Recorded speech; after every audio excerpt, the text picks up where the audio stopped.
back. You're watching FNS Spotlight. Reliance announced its second quarter earnings yesterday. Numbers were better than what the street was expecting. The stock is also up about 2.5% in today's trade. Joining us now is Lalit Jalan, CEO and whole-time director of the company. Thanks a ton, Mr. Jalan, for joining in this afternoon. Mr. Jalan, of course, we've seen those numbers and they look pretty good on the face of it. And I just want to talk about the various verticals of the business and the performance and the outlook going ahead. If you can just help me with the details on the EPC segment and how that has panned out in the quarter and what are you expecting going ahead? EPC, our current order book is to the tune of 14,000 crores, and we are working on 13 projects which we expect to be all commissioned over the next 18 months. So the turnover over the next 18 months is fairly will be as we have given guidance. We are working with Reliance Power as well as Reliance Infrastructure on many large projects which have been won by them or are at an advanced stage of getting all the sanctions.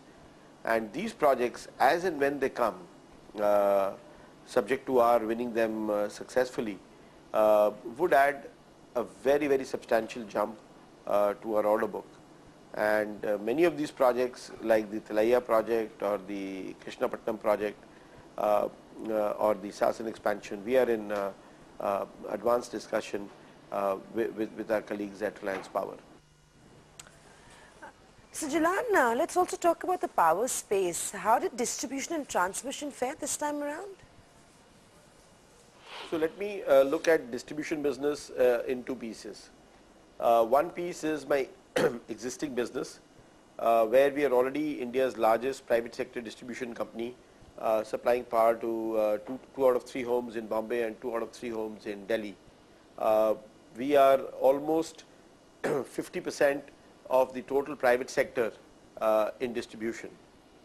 That business is growing nicely. It's showing a organic growth of about 7-8% year on year.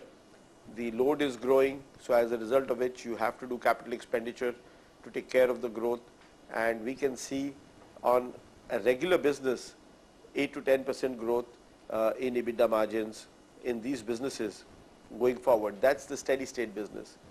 On the other side, looking at the stupendous success of the Delhi privatization and the pressures by the Planning Commission and the financial institutions to privatize a big part of the rest of the distribution, because 88% of the distribution still remains with state sector. Lot more properties are coming up for bid. We, being the largest distribution company as well as with the maximum experience and experience of turning around the theft capital of India from 60% down to around 15% T&D losses, we feel that we are in a good position to take care of these opportunities as they come. So that will be the growth business on the distribution side. Similarly, on the transmission side, we have the existing 3 projects which are under execution, and which by the middle of next year all the 3 projects would be commissioned.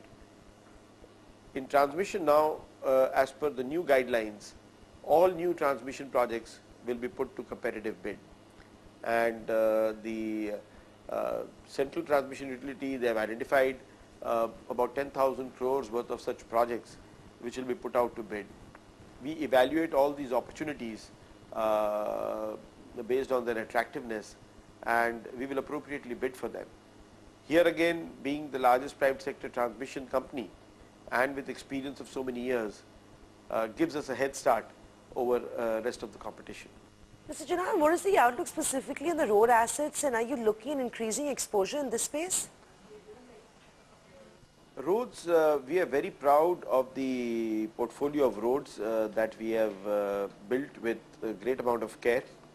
Most of the roads that we have in our portfolio are urban roads which are in very high dense areas.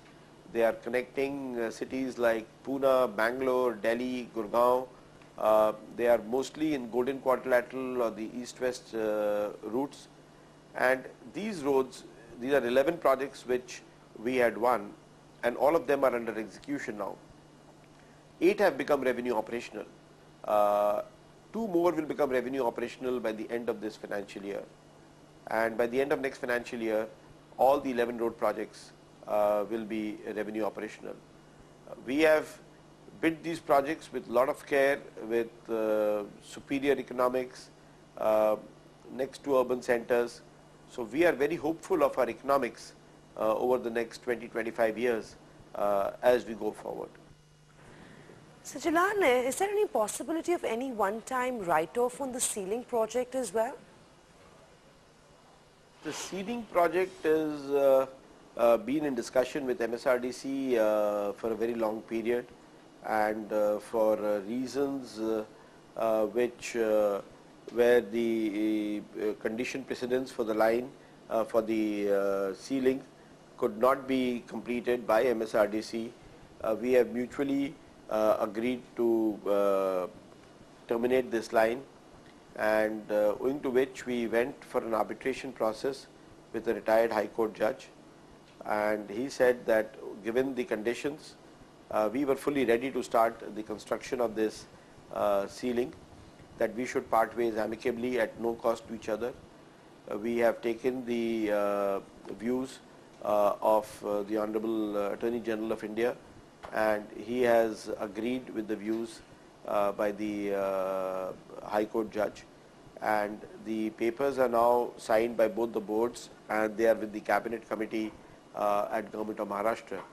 So we expect a favourable resolution to this ceiling in the near future.